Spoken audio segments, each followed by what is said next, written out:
Bonjour et bienvenue dans votre émission À la rencontre d'eux. Et pour ce nouveau numéro, j'ai décidé de rencontrer la crème de la crème du vrai R&B français qui se nomme NJ. NJ, un artiste à suivre de très près. Et d'ailleurs, on y va tout de suite. Bonjour NJ. Bonjour. Je suis heureux de t'accueillir au sein de l'émission À la rencontre d'eux. Je cherchais à rencontrer le vrai R&B français. Je l'ai enfin devant moi. Et donc, je suis content de t'accueillir à l'occasion de la sortie de ton EP. Qui s'appelle Hors Série. Et la première question qui me vient à l'esprit, c'est pourquoi l'avoir intitulé Hors Série et d'où est venue cette demande? La demande est venue de tous ceux qui sont derrière moi sur Internet. Ils m'ont demandé d'avoir leur CD pour le mettre chez eux dans leur voiture. Et vu que moi je suis une personne qui travaille tout le temps, je suis tout le temps au studio, j'ai beaucoup de morceaux. J'ai voulu faire ce CD Hors Série qui était là, une compilation de quelques titres que j'avais dans l'ordi. Au chaud, donc vu que c'était quelque chose qui n'était pas prévu, donc j'ai décidé de l'appeler Hors Série. Et aussi parce que c'est aussi un petit clin d'œil, vu qu'en ce moment tout le monde est dans les mangas, dans les séries, donc Hors Série. Si on pouvait parler de tes influences R&B majeures, elles seraient lesquelles? Mes influences R&B majeures, il y en a tellement. Il y a, je pense que ceux que tout le monde connaît, genre Usher, Musiq Soulchild, Boyz II Men, Tyrese, Tank, Ginuwine. Et il y a aussi, on va dire, plus underground, plus soul, gospel. Donc les Terrence Martin, des groupes comme Commission, etc. Ton EP est vraiment éclectique. Il y a vraiment une diversité de morceaux. Comment tu travailles tes thèmes? D'où tu les trouves? Tu sais, les thèmes, on va dire, je vis ma vie, la vie d'un jeune homme de 26 ans. Je rencontre des choses au travers de ma vie et j'en parle. C'est l'expérience qui t'est... ta propre expérience? Mes expériences, ceux de mon entourage, c'est comme ça que j'aborde mes thèmes. J'essaie toujours d'avoir des thèmes qui vont un peu parler aussi aux gens. Tu vois, c'est toujours intéressant qu'une personne s'identifie à ce que je dis. Donc on va dire que le choix des thèmes, c'est vraiment par rapport à ce qui m'entoure, tout simplement. Il y a pas mal de featuring pour un EP qui ressemble pour moi à un album, même si c'est que le prélude en fait. Merci, c'est encore par rapport à ça. Notamment, tu pourrais nous parler de comment s'est faite par exemple la collaboration avec Odkari ou encore Monsieur No? Tout d'abord, c'est des personnes qu'artistiquement j'apprécie. Et tout simplement, je suis allé vers eux en leur demandant si ça leur disait de collaborer avec moi. Et ils ont tout de suite répondu présent. Donc c'est aussi simple que ça. Il y a un featuring qui m'interpelle particulièrement. Contrairement à ce que l'on pourrait penser dans le R&B, c'est pas forcément que des déclarations d'amour ou des déceptions amoureuses. Merci. Il y a aussi, je tiens à préciser, il y a aussi des morceaux engagés. Et je pense notamment à la chanson Guerlain, featuring, respect à l'immense Mac Taylor, qu'on peut pas tester évidemment. Je voulais te demander les propos justement concernant la communauté noire de France, les propos racistes qui ont été proférés par Guerlain, ça t'a vraiment affecté? Pour toi, c'était quasiment automatique que tu penses à Mac Taylor pour incarner le côté rageur de ton morceau? Mac Taylor, c'est quelqu'un qui a toujours eu un discours qui prônait le travail, qu'on pouvait arriver à tout en travaillant. Et c'est un peu ma mentalité, mon état d'esprit. C'est qu'il n'y a pas de question de couleur ou de truc. C'est tu veux avoir quelque chose, bosse. Tu vois. Et quand j'ai entendu cette phrase de Guerlain, j'ai dit non, c'est pas possible. c'est pas normal déjà que quand lui il dit ça, la journaliste en face, elle rigole. Là, parce qu'on le rappelle, c'était sur France 2. C'est sur France 2. On a du 13h. Ouais, il s'est rien passé. C'est passé comme une lettre à la poste, personne n'a réagi. Ça m'a un peu choqué, quoi. Et j'ai décidé de faire cette chanson avec Mac Taylor. Pareil, je suis parti le voir. Il a accroché direct.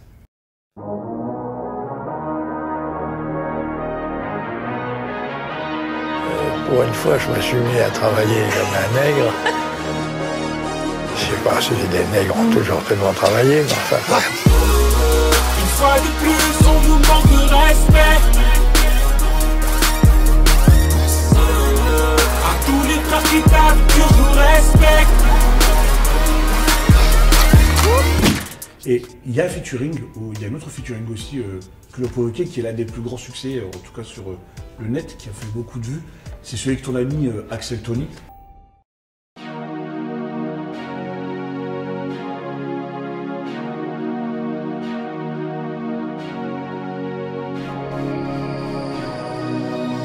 Je donnerai ma vie, rien que pour elle. Parfois je m'oublie, rien que pour elle. Je donnerai ma vie, rien que pour elle. Rien que pour elle, rien que pour elle. Je donnerai ma vie, rien que pour elle. Parfois je m'oublie, rien que pour elle. Je donnerai ma vie, rien que pour elle. Rien que pour elle, rien que pour elle. Rien que pour elle, rien que pour elle. Rien que pour elle, rien que pour elle. Rien que pour elle, rien que pour elle. Rien que pour elle. Tu peux nous raconter comment s'est faite la connexion? Vous êtes des amis d'enfance? Alors, Axel Tu peux Tony, nous en dire un peu plus bien sur sûr. cette collaboration? Je l'ai rencontré quand je suis rentré dans ma chorale, donc We Are One, donc chorale dont je fais partie toujours. Ça va faire maintenant 7 ans et demi à peu près. Tout de suite, le feeling, on a accroché, mais vraiment dès le premier jour, on a commencé à se taquiner, tout ça. Et on a fait ensemble les chœurs de pas mal d'artistes. Donc au fil du temps, voilà, quoi, la relation s'est créée. J'avais ce morceau un peu caribéen. Ouais. Et je me suis dit, bon, vu que je connais le monsieur Caraïbe du moment, autant lui demander s'il veut bien faire un petit morceau avec moi. Et pareil, il a dit ok, pas de soucis, on le fait direct. Et voilà. Là, on va faire un petit throwback. Ok. On va revenir un petit peu en arrière parce que moi, j'aime bien faire connaître, en fait, si tu veux, le background de chaque personne que je reçois. Bien sûr. Ta venue dans le R&B, elle est assez particulière. Tu as un parcours scolaire studieux et tu as décidé de venir ensuite dans la musique. Mais comment s'est opérée justement cette révélation en fait chez toi? Je suis né en Angleterre. Ouais. Je suis né en France à l'âge de 5 ans. Donc j'ai fait mes études jusqu'à l'entrée des grandes écoles. Ouais. Où là, j'ai vraiment préféré prendre le côté artistique que, on va dire, suivre un parcours scolaire studieux. Mais c'est lié à des cours de musique que tu as pris en plus qui t'a amené vers la musique ou vraiment En fait, c'est autre chose? J'ai vraiment commencé, on va dire, par la danse à D'accord. 11 ans. Je dansais à la base. Ensuite, le chant est venu vraiment naturellement. Je me suis pas dit, oh, je vais être chanteur, truc, non. C'est venu naturellement. Et le défil en aiguille, j'ai voulu en apprendre un peu plus. Donc j'ai pris quelques cours de chant, j'ai appris ma voix. Ah ok, on peut faire ça, on peut faire ça. Après, j'ai voulu encore m'enrichir au niveau musical. Et pour moi, je sais pas, j'avais vraiment, si tu veux, j'avais vraiment le schéma du parcours à l'américaine. Donc, pour moi, je voulais d'abord aller dans une chorale, ensuite être choriste, et ensuite pour pouvoir être devant la scène. Parce que pour moi, je me disais, non, pour assumer une scène, il faut déjà y avoir goûté un peu. C'est pas comme ça, tu vois. Après, c'est ma folie, tu vois. Donc, du coup, j'ai intégré We Are One. Ouais. J'ai passé l'audition, j'ai été pris direct. J'ai été choriste et pas mal de monde. Et voilà, aujourd'hui, je suis là. Donc, ça s'est vraiment fait naturellement. Tu as évoqué la scène à un moment donné. C'est quelque chose de particulier pour toi? Retrouver ton public en face, il y a un lien qui se crée vraiment? C'est clair, tu passes, on va dire, la moitié, si ce n'est plus, de ton temps en studio, à créer, à visualiser. Donc quand tu as le public en face, qui chante tes chansons, des gens qui limite s'imaginent des situations que toi tu as mis en place en amont, c'est une communion, tu vois, c'est quelque chose de super fort.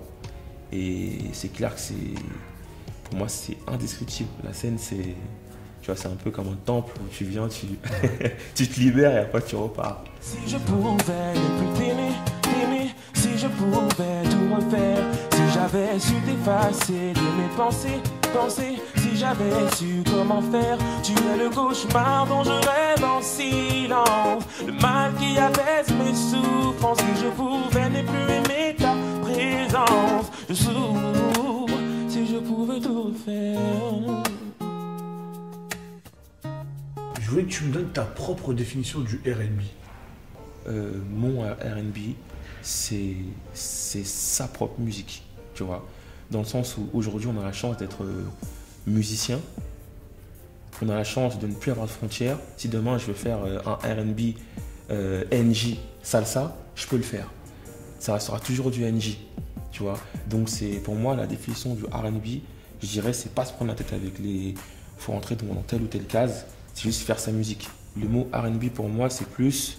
la définition de tes influences, tu vois. Donc je dirais juste ça, faire sa musique, tu vois. L'EP hors série à la base c'était pas destiné à être un EP, tu vois. C'est des chansons vraiment que j'ai prises pour donner aux gens, pour leur remercier de leur soutien, et ils me le rendent bien. Aujourd'hui là j'apprends qu'on est en rupture de stock en Ile-de-France. C'est énorme sur un EP. Mais c'est super. Et justement, on va avoir la suite d'un EP ou il y aura un album qui va arriver? C'est les questions que je me pose en ce moment. Ouais. Parce que je me dis vraiment, vu que cette EP à la base c'était pour les personnes qui me soutiennent sur internet, s'ils me demandent un deuxième, pourquoi pas? On te souhaite que cela grandisse encore. Merci. Et que ça envahisse tout l'hexagone, parce que vraiment, je le dis, hein, c'est vraiment un excellent EP. C'est le genre de EP qu'il faut avoir à la maison, que l'on peut mettre dans sa voiture. C'est vraiment impeccable, je recommande vraiment. Est-ce qu'il y aura une réédition, justement, par rapport à la rupture de stock? Oui, d'ailleurs, ça sera seulement à la Fnac Châtelet.